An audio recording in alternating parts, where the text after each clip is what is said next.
Saravá, jogo de dama, saravá todo dia, saravá todo mundo. Esse mundo confuso, esse mundo epidêmico, esse mundo pandêmico, esse mundo de pandemônios, a gente bastante confuso, a gente com muita informação e com pouca clareza, né, de informação. Isso vem acontecendo sistematicamente, acaba sendo até um método, né, de deixar todo mundo confuso, sem saber bem para onde ir. Até um tempo atrás, a gente se guiava muito pelas grandes imprensas. E, de um bom tempo para cá, foi dado um bom espaço à imprensa chamada de progressista, independente, enfim, como queiram. E, infelizmente, a gente aí esbarrou agora com a notícia da perda de dois grandes espaços desse, né, de luta, que é o nocaute, né, do Fernando Moraes, essa fiada do saudoso Paulo Henrique Amorim. Para falar sobre isso hoje, o nosso convidado dispensa maiores apresentações, é o Breno Altman. Saravá, Breno, obrigada por ter aceito o nosso convite. Imagina, eu que agradeço o convite, Niobe. Para mim é uma honra, um prazer estar aqui contigo. Muito obrigada. Breno, eu queria começar... quanto tempo existe o Opera Mundi? O Opera Mundi existe há quase 12 anos. Ele foi criado no final de 2008. Ele foi experimentalmente ao ar, se não me engano, dia 8 de dezembro de 2008. Ele começou a funcionar de uma maneira regular em fevereiro de 2009. Sei. E assim, da onde surgiu a ideia de você virar um blogueiro? Eu sei que você já tinha uma militância, né, enfim, de rodas de conversa. De onde veio esse impulso, né, para participar? A criação do Opera Mundi foi muito inspirada pelo fato que, naquele período, 2008 e nos anos anteriores, o Brasil estava ganhando muito protagonismo na cena internacional e a política externa brasileira e a política internacional começavam a ter muita demanda dentro do país. Quer dizer, havia um interesse crescente por esses assuntos internacionais. Então, a criação do Opera Mundi veio na lógica de responder, digamos, a esse nicho de interesse público, acompanhar a política internacional e a política externa brasileira. Então, nós criamos o Opera Mundi com esta lógica de trazer informação, análise, debates acerca dos temas internacionais. Essa é a origem do Opera Mundi. A partir daí, nós fomos acompanhando um pouco o desenvolvimento tecnológico e comunicacional de todo esse período. Primeiro era um site, depois nós começamos a ter uma razoável inserção nas redes sociais, em seguida fomos criando canais, criamos o canal da Opera Mundi, tanto no YouTube quanto no Facebook, depois no Twitter, no Instagram, e começamos também a produzir vídeos, além de textos, ampliamos um pouco também o escopo da nossa cobertura, servindo como uma espécie de mini portal para parceiros, entre eles o Diálogo do Sul. Essa é um pouco a história, e dentro desta lógica foi que, em algum momento, já não me lembro mais nem como nem quem, propôs a mim que eu criasse um canal, dentro do canal do Opera Mundi, eu criasse um programa. E aí eu criei o 20 Minutos, que é esse programa que é exibido 3 vezes por semana, em geral sobre temas da conjuntura nacional e internacional, às vezes também sobre temas de história. Então, basicamente, essa é a trajetória que eu tinha para contar. Uhum. Breno, fiz essas perguntas iniciais porque eu queria que você falasse um pouquinho da tua experiência. A gente teve uma experiência recente nos governos petistas, onde a mídia alternativa, a mídia independente, a mídia progressista, enfim, ela foi abraçada, né? Ela foi incluída, né? nas discussões sobre comunicação, né? Foi feita uma política de comunicação que incluía as mídias e isso criou até né? A princípio, acho que foi ali que a coisa começou a evoluir, né? A surgirem mais blogs, enfim, mais espaços alternativos para discussões políticas tão necessárias. Com o passar do tempo, isso foi sendo alimentado de uma forma, e, obviamente, como tudo no mundo, houve esse desvio, né? Que são o tal do gabinete do ódio, que cria, né? Eu estava lendo a matéria sobre as fake news, queria-se verdadeiros pessoas que se dizem jornalistas, blogs que se dizem jornalísticos e a pessoa nem jornalista é, enfim, para disseminar o que a gente sabe, esse lixo que a gente vê. Como é que você vê essa trajetória, né, da construção, da ampliação da comunicação da internet, né, como uma forma de dar voz, né, a várias facetas, né, das coisas e desembocar nisso que a gente está vendo hoje? Olha, é um processo muito atribulado esse que a gente vive, né? Embora você possa registrar que houve uma certa inclusão comunicacional da imprensa independente durante os governos Lula e Dilma, é obrigatório reconhecer que essa inclusão foi bastante tímida, tanto porque não permitiu efetivamente consolidar uma razoável pluralidade de vozes entre os meios de comunicação no Brasil, como também porque não se criaram estruturas permanentes, marcos regulatórios da democratização da mídia. Nenhuma dessas duas coisas foram feitas. Né? Na prática, o que nós tivemos durante os governos Lula e Dilma é que houve uma certa pluralização das verbas publicitárias. Rompeu-se, em certa medida, o monopólio que a Rede Globo e as demais redes de televisão, os demais grupos monopolistas, exerciam sobre a verba publicitária federal. Houve uma molecularização dessas verbas publicitárias em direção aos jornais regionais, às rádios regionais e também em direção aos veículos da imprensa independente. Foi um salto à frente, sem dúvida alguma. Agora, foi um salto vulnerável, um salto que significou alguma possibilidade para a imprensa independente, significou um reforço de receitas, isso é importante reconhecer, mas não consolidou um sistema permanente que protegesse a imprensa independente, a imprensa regional, a imprensa experimental, as diversas vozes que falam pela sociedade. Por exemplo, poderia ter sido aprovada uma lei que garantisse que um percentual determinado da verba publicitária no Brasil obrigatoriamente tem que ser destinado à imprensa com certas características, como tem em outros países. Não foram estabelecidos nenhum marco regulatório de democratização dos meios de comunicação, nada disso foi feito. Então, o que nós tivemos, basicamente, nos governos Lula e Dilma foi um encontro da tecnologia com uma certa abertura para apoiar a imprensa independente. A tecnologia via internet permitiu baratear muitos custos de produção comunicacional. A internet, a criação de sites da internet, por exemplo, economizava aqueles recursos gigantescos que antes eram obrigatórios para imprimir jornal, para imprimir revista. Eram custos formidáveis. Os custos industriais da comunicação eram muito altos, assim como os custos de transmissão por televisão ou rádio. Com a internet, isso tudo caiu para uma infinitésima parte, ou seja, uma redução muito forte dos custos para fazer comunicação. Juntou-se a isso uma certa verba publicitária dos governos, durante os governos Lula e Dilma. Isso ajudou a alavancar o que a gente pode chamar, o que é chamado por alguns colegas de blogosfera progressista.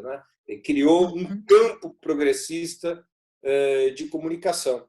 Agora, os meios continuaram muito assimétricos. Os grupos de direita, os grupos conservadores, os monopólios da comunicação continuaram a ter muito mais recursos do que o campo progressista em termos de comunicação. Então, a internet, na prática, ao invés de diluir o monopólio, é provável que tenha ajudado na sua concentração, porque grandes grupos de comunicação são também os grandes proprietários de portais da internet. E também são os grandes alavancadores pelos seus recursos em termos de produção de conteúdo, também são os grandes alavancadores de informação nas redes sociais. Então, você continua a ter uma simetria que não corresponde à situação política do país, né? O país tem 45%, 50% de pessoas que, em segundo turno de eleições presidenciais, votam pela esquerda. Mas o país não tem 50% de meios de comunicação pela esquerda. Não tem 50% da audiência em veículos de comunicação pela esquerda. Tem uma assimetria que é provocada por razões econômicas, pela concentração de recursos financeiros nos oligopólios da mídia. Então, a internet, para concluir, ela ajudou a criar um campo progressista de comunicação que não existia antes. A imprensa independente estava dizimada nos anos 90. Então, quando vem o governo Lula, começa a surgir, especialmente depois de 2006, 2007, começa a surgir um campo progressista de comunicação. Isso foi um salto adiante muito importante, e teve ajuda dos governos Lula e Dilma com um certo volume de verbas publicitárias, mas não alterou a situação monopolista, né? E não deu a esses meios do campo progressista fontes permanentes de recurso. Tanto assim que a gente hoje vive o esgotamento financeiro de alguns projetos muito importantes, como o Nocaute e Conversa Afiada. Uhum. Aí eu queria a tua opinião, né, como analista. Por que você acha que durante os governos que tinham tanta aprovação popular, por que não houve interesse em fazer essa regulação da mídia? Isso é discutido até hoje, tem milhões de chibatadas nas costas, o Lula se dá, né? Ele faz essa autocrítica de não ter regulado a mídia. Na tua opinião, Breno, por que isso, sabendo que isso realmente era uma peça-chave, né? A gente não tem dúvida que o golpe ele foi consolidado via, né, imprensa, né? A imprensa teve o papel de amplificar vozes ali que estavam, enfim, empurrando. Olha, Niobe, eu acho que é uma combinação de três sentimentos muito presentes quando a esquerda é governo: soberba, ilusão e medo. Soberba. As eleições eram vencidas, uma após uma, com Lula e Dilma, sem ter imprensa progressista.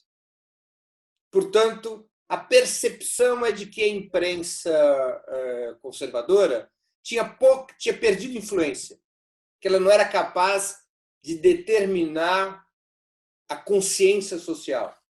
E, portanto, não era necessário enfrentar a imprensa conservadora no seu território, que é o território da comunicação. Bastava enfrentar no terreno da política. Bastava fazer um bom governo que tivesse o reconhecimento do povo, que a imprensa conservadora iria minguar até perder sua capacidade de formar a consciência do país, a consciência popular. Então havia uma certa soberba, a ideia de que, eu ouvi muitas vezes isso, de que era possível, a partir dos governos petistas, do que faziam os governos petistas, das conquistas propiciadas pelos governos petistas, era possível se dirigir ao povo sem imprensa. O povo sabia o que estava acontecendo e isso tornava a imprensa brasileira conservadora irrelevante. Então, quando você tem esse ponto de vista, que tem uma certa soberba, porque se confunde um momento muito específico com o processo estrutural da sociedade, você acaba não dando importância para algo fundamental nos tempos modernos, que é a disputa da comunicação. Então, esse é um elemento. Há um outro elemento de ilusão.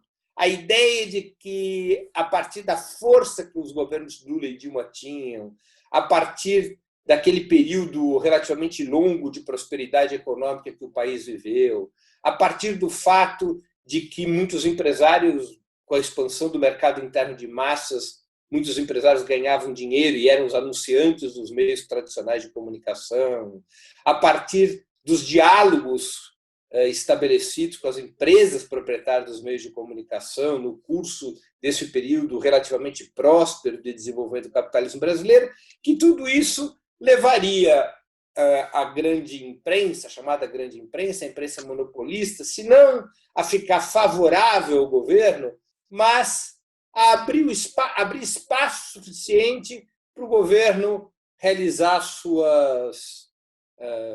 o governo comunicar suas realizações, o governo defender seus pontos de vista e assim por diante. Acreditava-se que era possível, a partir do jogo político, garantir que os meios de comunicação monopolistas preservassem, oferecessem um certo espaço para os governos petistas. Esse processo de ilusão tem um outro elemento, que é a ideia de que você poderia seguir adiante apenas com a prosperidade econômica, que a prosperidade econômica neutralizaria o espírito golpista histórico das elites brasileiras, que a prosperidade econômica geraria apoio na classe média, que a prosperidade econômica garantiu o apoio das camadas populares, e, portanto, havia uma certa lógica de manter sob baixa densidade a disputa político-ideológica. Portanto, você também não precisava ali de espaço de comunicação se a tua estratégia era de baixa intensidade na disputa político-ideológica. Isso também se revelou um erro. Efetivamente, o período petista foi representado pela politização da direita, que se armou e se organizou contra o PT, e pela despolitização da esquerda, que abdicou de ferramentas fundamentais para criar uma consciência social do lado dos governos petistas. E terceiro fator, medo. Medo de enfrentar os oligopólios da comunicação, medo de que esses oligopólios enfrentados pudessem contribuir para a derrubada dos governos petistas. Eles não foram enfrentados e, mesmo assim, contribuíram para a derrubada dos governos petistas. Não é? Quer dizer, a contribuição que os meios de comunicação deram à derrubada do governo Dilma, a contribuição que esses meios de comunicação deram ao golpe de Estado de 2016, não tem a ver com o fato deles serem ou não enfrentados, tem a ver com os interesses econômicos, políticos, ideológicos, geopolíticos que esses meios de comunicação representam, provocados ou não por um enfrentamento a partir da esquerda. Então, isso, o medo se combina com a ilusão, se combina com a soberba, e o fato é que quase nada foi feito no terreno da democratização da mídia. Foi um erro calamitoso, um grave erro dos governos do Lula e Dilma. Eu lembro assim, de uma época que chegou a discutir muito isso, principalmente nos governos Dilma, chegou-se a discutir. Eu lembro de uma cena, de uma reunião, se não me engano, você estava nessa reunião, da Dilma com vários blogueiros, de uma foto icônica, assim, a Dilma assim, numa mesa de reunião com vários blogueiros, enfim. E eu lembro de essa discussão ser levantada, né? E, enfim, esfarelou-se no ar, né? Evaporou-se no ar. Você acha que, em que medida que a esquerda poderia ter reagido, né? Que eu entendo, eu tenho a mesma visão que você. Eu acho que assim, confiou-se de que tínhamos ganho a partida, né? Tínhamos ganho o jogo, o campeonato, não era nem o jogo, tínhamos ganho o campeonato, né? E a esquerda estava finalmente sendo aceita pela direita, né? Pela classe média, pela burguesia, que estava tudo ok. Houve assim ingenuidade, soberba, enfim, uma mistura de tudo isso. Mas eu acho que, enfim, é a teoria da conspiração. Acho que houve também umas tentativas de negociação que não deram em nada. Eu lembro que os governos continuaram sendo atacados, né, pela mídia convencional, né, e eles pouco se mexiam para reagir a isso, a criar uma mídia deles. Por exemplo, a TVT foi criada bem depois, né, Breno? Então, assim, quando a coisa já estava... É até o contrário, a TVT é antiga, hein? A TVT foi criada nos anos 90 ainda. Ah, é? Porque a TVT então, surge como um empreendimento muito interessante, que podia ter sido muito fortalecido durante os governos Lula e Dilma, e não foi. A TVT foi criada por um acordo entre os sindicatos metalúrgicos de São Bernardo e os sindicatos bancários de São Paulo. Se eu não me engano, nos primeiros anos de 1990, 92, 93. Eu lembro que tinha até a CUT, né? A CUT também participava, mas os sindicatos principais são os metalúrgicos soberanados bancários. Então, era uma experiência muito interessante, era uma espécie de televisão dos sindicatos, e ela foi pleiteando concessão, né, para poder estar no sistema de transmissão. Essa transmissão, a TVT foi ganhar, se eu não me engano, já depois do governo Dilma ter se encerrado. Demorou muitos anos até que a TVT pudesse ter um sinal que atingisse uma parte da cidade de São Paulo. É um sinal relativamente importante. Porque não houve uma estratégia para fortalecer os meios de comunicação progressistas. Não houve isso. Não havia nenhum tipo de estratégia. Ao contrário, havia uma decisão do então ministro da Comunicação Social, o primeiro ministro da Comunicação Social do governo Lula, que foi o ministro Luiz Buchiquente, que não devia ter estratégia de fortalecimento dos meios progressistas. Isso não era importante. Isso representa uma variável, uma política muito distinta, por exemplo, daquela que foi seguida por Hugo Chávez na Venezuela. Uma das primeiras coisas que o Chávez fez foi aprovar uma lei sobre rádios e TVs comunitárias que garantiu imediatamente aos coletivos que suportavam socialmente o chavismo, que apoiavam socialmente o chavismo, a terem seus canais de rádio e televisão. E isso foi decisivo na mobilização popular que reverteu o golpe de Estado de abril de 2002. Decisivo, decisivo.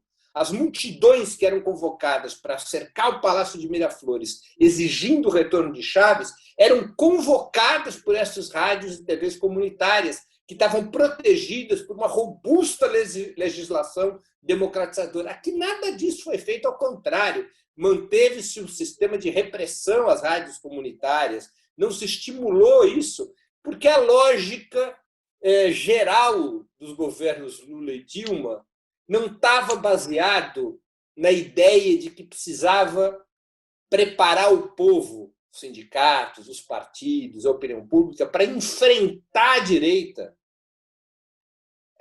A ideia da normalização da esquerda brasileira era uma ideia muito enraizada. A ideia de que, se fizesse um bom governo, a direita não teria o que fazer. E a direita e a burguesia brasileira aceitariam manter a disputa política no terreno eleitoral.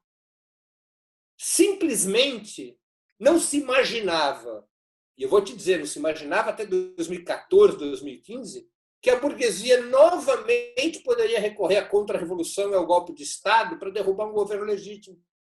Não se admitia. Essa hipótese não existia na estratégia do PT pós-eleição de 2002. E, portanto, não havia uma estratégia de se preparar para essa situação. Não é? Havia uma ilusão de que o PT havia chegado ao poder, mas o PT só tinha chegado ao governo, só tinha chegado ao comando do poder executivo. A burguesia brasileira continuava a controlar as principais ferramentas de hegemonia sobre o Estado e a sociedade. Continuava a controlar o poder judiciário, as forças armadas, os meios de comunicação, o poder econômico, continuava com sólidas relações internacionais. Não houve uma estratégia de poder. Uma das maiores mentiras que se fala sobre o PT, Niobe, é de que o PT tinha projeto de poder. O PT nunca teve projeto de poder. O PT tinha Aliás, se ele tivesse projeto de poder, não teria acontecido o que aconteceu. Claro. O PT tinha projeto de governo. Um governo bom, que melhorou muito a vida do povo. Muito. Jamais na história do país, em um período tão curto de tempo, melhorou tanto a vida do povo nos mais distintos aspectos. Mas isso não é projeto de poder. Isso é projeto de governo. Projeto de poder é transferir o poder de Estado das velhas classes dominantes, das velhas elites oligárquico-burguesas, para as mãos da classe trabalhadora. Isso é uma revolução política. E isso exige construção de hegemonia. E construção de hegemonia exige a disputa comunicacional, entre outras ferramentas. E não havia projeto para disputa comunicacional, porque não havia projeto de poder. Então, não se alterou os fatores decisivos da disputa de poder no país. As elites puderam continuar controlando esses fatores decisivos, entre esses o monopólio das comunicações. Nada foi feito a esse respeito. A estratégia do grande Luiz Buchiquem, já falecido, foi um completo desastre, um absoluto desastre. E dali por diante, com exceção do período em que Franklin Martins foi ministro, é o único período distinto, dali para frente foi um erro depois do outro em termos comunicacionais. No período em que Franklin Martins foi ministro, construiu-se o projeto de democratização da mídia, que foi depois engavetado, abriu-se para uma democratização das verbas publicitárias, milhares de rádios, jornais regionais, blogs, sites receberam recursos a partir de um critério transitório que era chamada mídia técnica. A Globo perdeu uma fatia grande da sua publicidade. A publicidade passou a ser correspondente à audiência de cada veículo. E a Globo, com isso, perdeu seu monopólio, né? Perdeu recursos. Então, foram medidas que permitiram avanços, mas foi naquele interregno em que o Franklin Martins foi ministro. Isso não se consolidou. Terminado o governo Lula, o Franklin não continua como ministro, o projeto de democratização da mídia, a lei de democratização dos meios, ela é engavetado, há enormes retrocessos em termos de verbas publicitárias, não se tem um projeto para a comunicação, e a gente viu as consequências políticas disso com o golpe de Estado de 2016, porque na política não existe almoço grátis. Aqui se faz, aqui se paga. Erros desse tipo, a história é madrasta, pune com uma truculência implacável. Que foi o que Não aconteceu. existe vácuo, né? Não existe vácuo na política. Existe. Breno, agora correndo um pouco o relógio para os tempos atuais, né? A gente está enfrentando agora uma crise política, não só pela inoperância, incompetência e sei lá mais o que, e desgoverno, né, da equipe Bolsonaro, mas pelas próprias crises internas geradas, né? Bolsonaro versus filhos, PGR versus Lava Jato, enfim. Como é que você vê isso, uma vez que, mais uma vez, a mídia, quem acompanha a telejornal, principalmente o telejornal da Globo, está vendo, né, o desespero da Globo em salvar a Lava Jato, né, salvar a Operação Lava Jato desse desmonte, né, desse escândalo, que na verdade é um escândalo, embora ninguém fale, é um escândalo tudo isso que está acontecendo. Olha, a Lava Jato de fato vive seu pior momento, não é? Ela vive seu pior momento porque há uma confluência de frentes contra os absurdos cometidos por essa Operação Lava Jato. A Operação Lava Jato é parte de um processo político que levou à ascensão da extrema-direita ao comando do Estado. A Lava Jato cumpria um conjunto de objetivos políticos e econômicos. Ela cumpriu como objetivo econômico principal destroçar a cadeia de óleo e gás e as empresas de engenharia nacional, as empresas nacionais de engenharia. Tanto para abrir espaço no mercado brasileiro para as corporações multinacionais, quanto para retirar capacidade competitiva da Petrobras e das empresas de engenharia nacional na disputa internacional. Então, a Lava Jato ela funciona como uma ponta de lança para interesses econômicos imperialistas, em especial os interesses econômicos dos Estados Unidos. Veja só, né, Niobe, aquilo que os Estados Unidos não conseguiram com a ALCA, a Área de Livre Comércio das Américas, que foi abolido como projeto pela Frente Única dos governos progressistas da América Latina, na célebre reunião de Mar del Plata, na qual estavam Lula, estava Chaves, Néstor Kirchner e o próprio George W. Bush, acaba a ALCA ali, naquela reunião. Aquilo que os Estados Unidos não conseguiram pela ALCA, que era abrir o mercado para suas empresas na área de engenharia, tirar a capacidade de disputa do mercado mundial da Petrobras, abrir espaço para os petroleiros norte-americanos, tudo isso eles buscaram com a Lava Jato.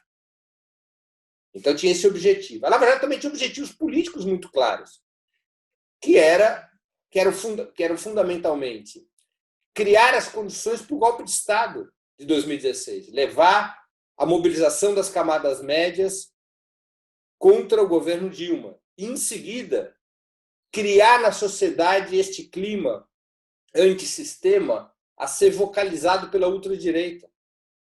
A Lava Jato é uma peça da ascensão do bolsonarismo. É uma peça de tentar construir uma força política que fosse capaz de destroçar a esquerda brasileira e impor um novo regime político no país. Um regime político que deveria nascer sob a égide de um Estado policial, articulando as Forças Armadas, o Ministério Público, setores do Poder Judiciário e a Polícia Federal. Por isso que a Lava Jato se abriga com tanto conforto sob as asas do Bolsonaro. Por isso Moro é ministro do Bolsonaro.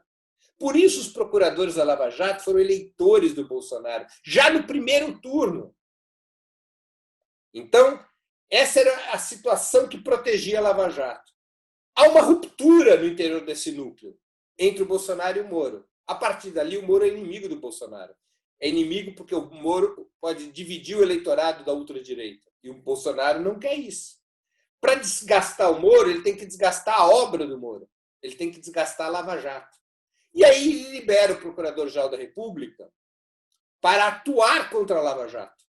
Contra a Lava Jato, evidentemente, já estavam as forças de esquerda, que criticam a Lava Jato desde a sua origem, cada vez com mais intensidade e com mais provas, depois da Vaza Jato mobilizada pelo Intercept, com as revelações do Intercept desde junho do ano passado. Então, há, nesse momento, um ataque frontal à Lava Jato, tanto das forças democráticas, populares, de esquerda, quanto por parte do bolsonarismo por um cálculo eleitoral. Eles precisam neutralizar o Moro como peça eleitoral para a sucessão do Bolsonaro. Para que o Bolsonaro possa disputar a reeleição com mais tranquilidade, o Moro não pode ter força. E por isso eles têm que asfixiar a Lava Jato.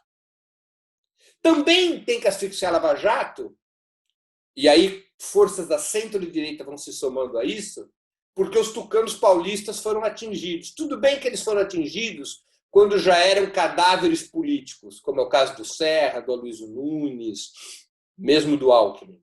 Mas atacou o tucanato de São Paulo. Isso é muito próximo do Dória. E o Dória é o candidato potencial da velha direita, da direita neoliberal, para a sucessão do Bolsonaro.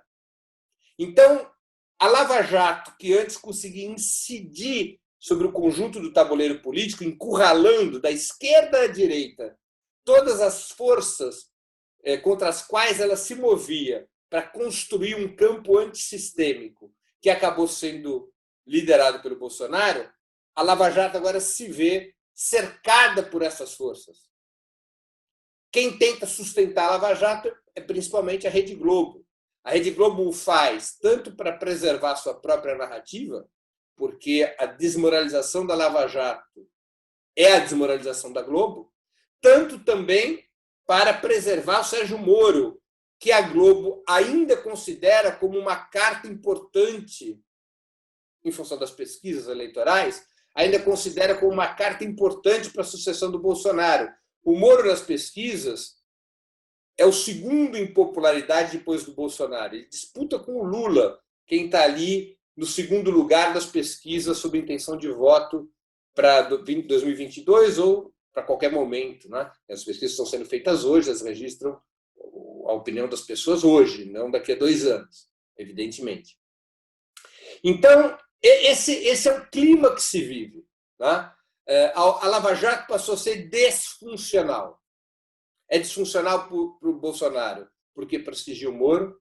É disfuncional, evidentemente, para as forças democráticas, porque arrebenta com as garantias constitucionais.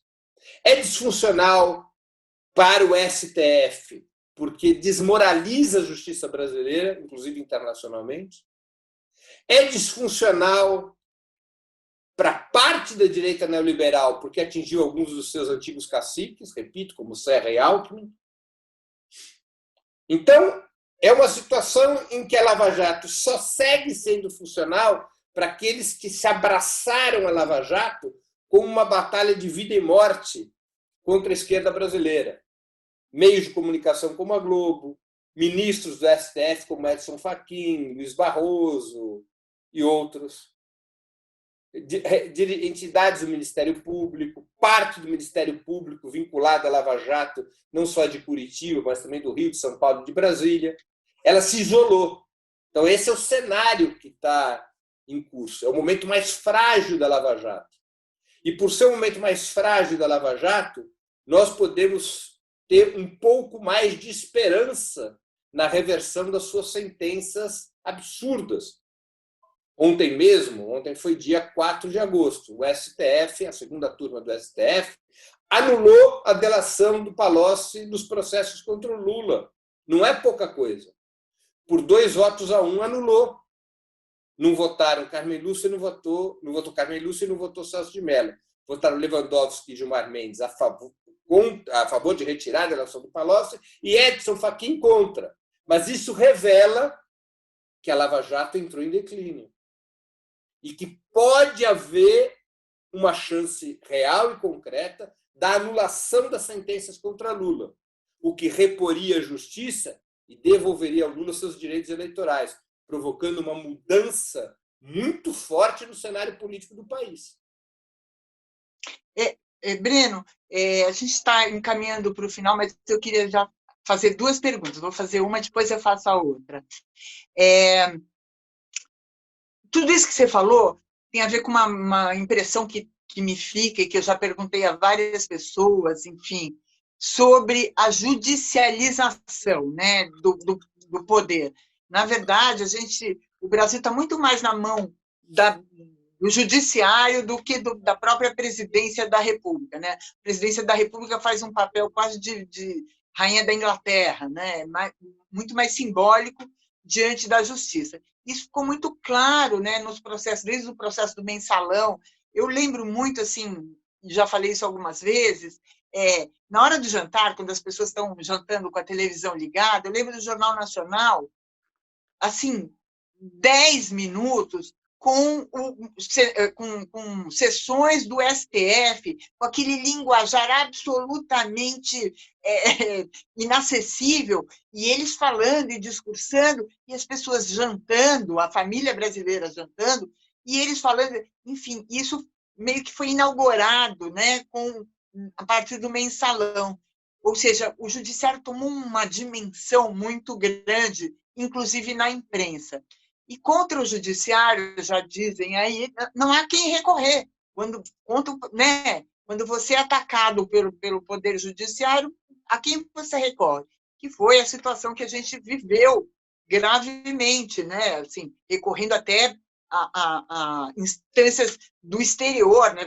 Foi para a ONU. O processo do Lula foi parar na ONU. E as pessoas sem entender exatamente, porque, de repente, o Poder Judiciário tomou um volume muito grande. Isso pode ser revertido? A minha pergunta é, na cabeça do público leigo, né? As pessoas, eu lembro tanto da palavra, é contra a corrupção, né? O judiciário surgiu ali como o grande herói contra a corrupção. A corrupção virou uma pauta, né? Uma proposta de governo, né? Enfim, como é que a gente desconstrói isso agora?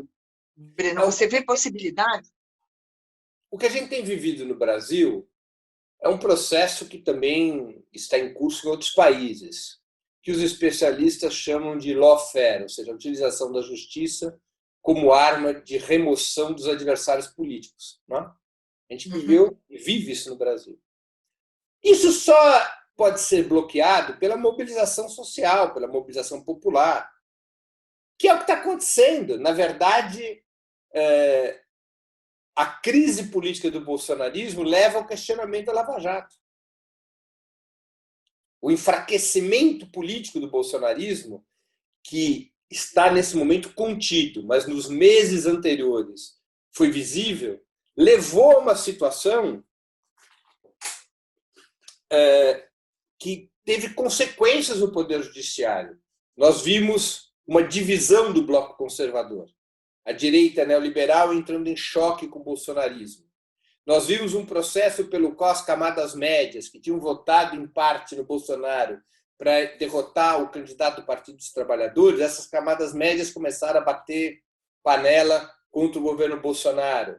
Os grandes meios de comunicação que foram partícipes e foram agentes fundamentais do clima antipetista começaram a desenvolver uma linha de oposição ao Bolsonaro. Isso foi criando um clima que enfraqueceu a Lava Jato. A crise entre Bolsonaro e Moro enfraquece a Lava Jato. Então, são circunstâncias políticas que vão tornando mais frágil o exercício do lawfare. E isso vai abrindo espaços para a retificação de certas decisões. Hoje o cenário é mais favorável à restituição das garantias constitucionais do que o era 2 ou 3 anos atrás. As decisões relativas ao processo do Lula, tomadas pela segunda turma do STF, eliminando a delação de Palocci como parte dos processos do Lula, é um sinal disso.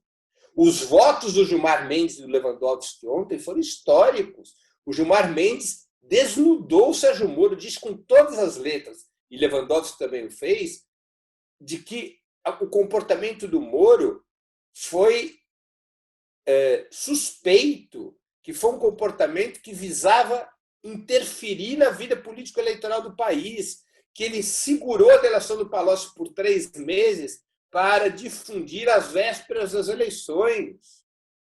Então, quando um ministro da Corte Suprema fala isso com todos os pingos nos is e traços nos t's, é sinal de que algo está acontecendo.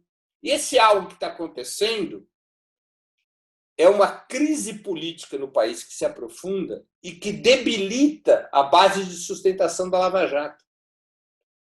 Então, é a política que vai resolver o problema da justiça e não o contrário. É a politização da justiça que resolverá a judicialização da política. A politização da justiça significa a conformação de um movimento político na opinião pública que pressione o STF a reparar os danos e a retificar as condutas da judicialização da política. Eu acho que é isso que a gente está assistindo, ainda de maneira parcial, de maneira moderada, de maneira irregular, mas é um movimento que a gente está assistindo e que pode levar a decisões positivas, democráticas no próximo período, como aconteceu com essa decisão recente sobre os processos contra Lula. É o Gilmar que vai ser o relator do processo de suspeição do Moro? Ele é o relator. Bom, então ele já deu uma boa. Ele já deu uma boa. É muito simples. Nesse momento, Niobe, você tem 2 votos a favor do habeas corpus que anula as condenações do Lula. Lewandowski e Gilmar Mendes. Isso é visível pelo voto deles ontem. Você tem 2 votos contrários ao habeas corpus já pronunciados. Já foram dados esses votos. Os votos do Gilmar e do Lewandowski ainda não foram dados. São os votos de Carmen Lúcia e Edson Fachin. Edson Fachin, o relator natural dos casos da Lava Jato. E você tem um voto misterioso, Celso de Mello, que pode votar para um lado e para o outro, definindo o resultado, ou pode não votar. Se ele não votar e ficar empatado 2-2, o habeas corpus está aceito. E as sentenças contra Lula estarão anuladas. Há uma jurisprudência na Corte Suprema a esse respeito. Empatou, pró-réu. Então, esse é o cenário que está posto. É um cenário que vai se decidir nos próximos 2-3 meses. E é decisivo, porque eu vou te dizer, essa é a maior batalha democrática que tem o país. Se as sentenças contra Lula serão ou não anuladas. E isso mexe com o governo Bolsonaro também, né? Mexe bastante, né?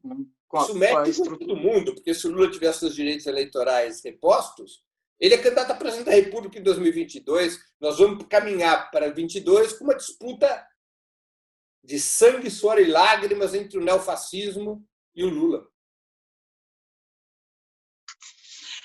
Bom, esse é o Jogo de Damas JDD. A gente está conversando hoje aqui né, com Breno Altman, enfim, sobre um monte de coisas. A gente começou falando das mídias alternativas, mas é impossível não falar, né, de análise de conjuntura com uma pessoa como você, Breno. Para encerrar, vamos voltar para o tema inicial. Eu queria fazer uma última pergunta sobre o fechamento das páginas, né, que também envolve tanto o STF quanto a mídia, né, enfim, as mídias sociais, enfim. Fechamento de páginas decretado pelo Alexandre de Moraes, né, que pediu para fechar páginas fora do país. Houve uma discussão se ele podia ou não podia, enfim. O que você pensa disso? Aí eu quero a sua opinião, não é uma análise, não. Eu queria a sua opinião sobre Olha, isso. há muito questionamento sobre a jurisdição do STF em termos internacionais. Haverá um forte questionamento a esse respeito. Um forte questionamento. Preventivamente, o Facebook aceitou, o Twitter também, mas vão recorrer. Eu não vejo muita base legal para isso. Não vejo muita base legal. Mas eu não sou um especialista. Né? Eu acho que há uma situação que tem pontos positivos e pontos negativos. Que o STF acorde para o tema das fake news, eu acho positivo. A maneira como isso está sendo processada é preocupante, porque o STF está agindo ex officio. Será que essa mesma intensidade de ação contra as páginas bolsonaristas não se voltará em algum momento contra as páginas de esquerda? Essa é a preocupação, né? Claro, porque há uma operação ex officio, ou seja, sem ser provocado, o STF está agindo. Porque o STF foi atingido pelas fake news. E também há um outro debate, Niobe, que é muito importante, porque está no parlamento, essa lei das fake news que está sendo discutida no Congresso brasileiro, ela é muito ruim, porque ela transfere para as corporações privadas, o Facebook, o Twitter, transfere para as corporações privadas um papel de tribunal. Elas decidirão que conteúdos permanecem e que conteúdos não permanecem nas suas redes. Elas podem eliminar conteúdos do bolsonarismo, e muita gente vai aplaudir, mas elas podem eliminar conteúdo de esquerda. Recentemente, quando o Facebook proibiu páginas ligadas ao clã Bolsonaro, poucos dias antes, o WhatsApp, que é propriedade do Facebook, anulou um canal do PT. Então, as corporações privadas vão ter poder de justiça? É o que a lei das fake news está propondo. Eu acho isso um absurdo, é pior que as fake news. O poder de justiça não pode ser privatizado. É necessário criar condições para que a justiça arbitre as fake news com muita rapidez. Nós vamos precisar, provavelmente, de uma justiça especial para agir em relação às redes sociais. Você não pode privatizar, entregar nas mãos do Facebook ou do Twitter ou de qualquer rede social o direito de anular conteúdo, de direita ou de esquerda, não importa. Então, é um debate que ainda está pouco maduro, é um debate no qual as forças políticas, os especialistas, os estudiosos, a sociedade de maneira geral, tem que entrar firme, porque essa lei das fake news desmonta o marco regulatório da internet aprovado durante os governos Lula e Dilma, e que é muito avançado esse marco regulatório, que garante a neutralidade da rede. Não só a neutralidade tecnológica, em termos de não poder interferir na velocidade da comunicação de dados para beneficiar X ou Y, para prejudicar T ou Z, mas também do ponto de vista de conteúdo. Os proprietários das redes não podem interferir no conteúdo. Eles não podem dizer o que vai e o que não vai ao ar. Eles não podem ter esse direito. Isso seria um golpe contra a liberdade de expressão. Um golpe contra a liberdade de expressão. Não basta que o Facebook seja o maior caso de trabalho escravo do mundo. 1,5 bilhão de pessoas, entre eles nós, trabalhamos gratuitamente para encher o Facebook de conteúdo. Não bastasse isso, o Facebook terá o direito de dizer o que pode e o que não pode ser publicado? Por lei? Eu acho um absurdo, eu repito, um golpe contra a liberdade de expressão. Queria te agradecer, Breno. A gente conversou hoje aqui com o Breno Altman, do site recomendadíssimo Opera Mundi. Não percam, porque tem os 20 minutos. Agora tem o Sub-40. Queria que você fizesse aí a sua propaganda final para a gente encerrar o programa, Breno. Tá. Primeiro, eu quero te agradecer pelo convite. Eu vou estar sempre às ordens do Jogo de Damas. Para mim é um prazer, é uma honra estar aqui conversando.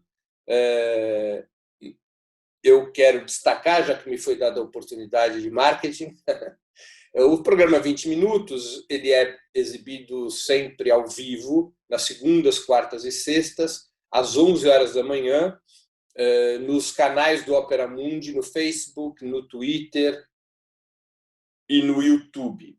O programa Sub-40 tem esse nome meio esquisito, mas porque ele só entrevista gente com menos de 40 anos, às vezes um pouquinho mais. Como se diz no futebol, a gente aceita gato.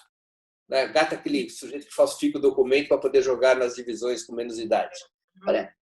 Então, a ideia é de abrir espaço para uma nova geração de ativistas, de lideranças políticas, de intelectuais, um espaço dedicado a isso. Ele é apresentado sempre às quintas-feiras, das 8 às 9 da noite, também nos canais do Opera Mundi, do YouTube, do Facebook e do Twitter. Então, eu chamo vocês para acompanhar esses dois programas, o 20 Minutos e o Sub-40, no qual eu entrevisto convidados, um convidado por semana. Numa semana sempre é um homem, na outra é uma mulher. Há um equilíbrio de gênero estruturado, ela vai alternando homem e mulher, todas as quintas-feiras, às 8 horas da noite. É isso. Muito obrigado, Niobe. Muito obrigada, Saravá. Não deixe de assinar o Jogo de Damas JDD no YouTube e no Facebook. A gente está aqui batalhando pelos canais alternativos, progressistas, independentes, seja lá o nome que se dê a isso. É muito importante a participação de todo mundo, é muito importante assinar e acompanhar os canais, dar o joinha, enfim. Inclusive, as críticas são muito bem-vindas. Eu costumo dizer que contribui de verdade para a gente construir, enfim, uma comunicação melhor. Obrigado para todo mundo. Breno, um beijo. Obrigada. Saravá. Tchau, tchau. Meu cantar é um apelo que eu faço a Nana.